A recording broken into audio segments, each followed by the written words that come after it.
एक गांव में एक बहुत ही चालाक और बुद्धिमान लोमड़ी रहती थी। इस लोमड़ी का नाम था चालाकू।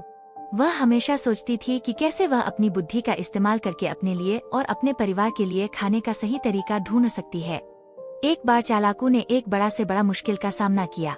उस दिन गांव में बड़ी भूखंड चल रही थी और जंगल में खाने की कमी थी।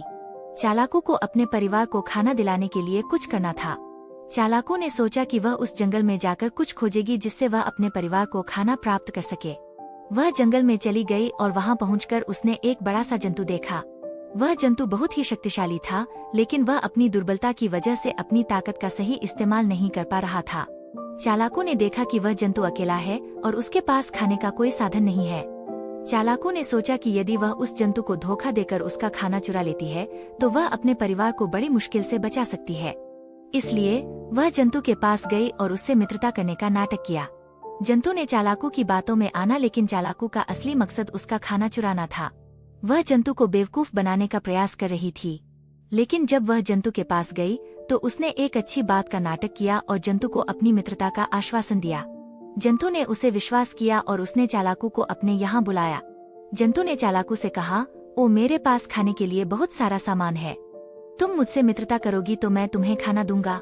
चालाकू ने उस जंतु की बातों में आना लिया और उसके साथ मित्रता करने का नाटक किया। जंतु ने उसे अपने घर में बुलाया और उसे खाना खिलाया। चालाकू ने बहुत खुश होकर उससे धन्यवाद किया और जल्द ही वह अपने गांव की ओर लौट गई। जब वह अपने गांव में वापस आई तो उसने अपने परिवार को खाना खिलाया और सबको खुश देखकर वह खुद भी बहुत खुश थी। वह सोचने लगी कि कैसे वह ने अपनी चालाकी और बुद्धिमत्ता से अपने परिवार की मदद की। कुछ दिनों बाद एक और बड़ी मुश्किल आ गई। इस बार गांव में एक जादुई राक्षस आ गया और उसने लोगों को परेशान करना शुरू कर दिया। लोग डरकर अपने घरों में छिप गए और गांव का हर कोई डर से बिलबिला रहा था।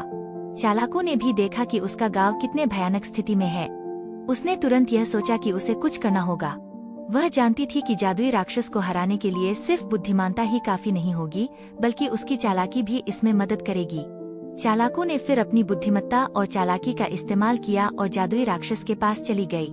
वह राक्षस से मित्रता करने का नाटक किया और उसे धोखा देकर उसके बारे में सारी जानकारी निकालने की कोशिश की।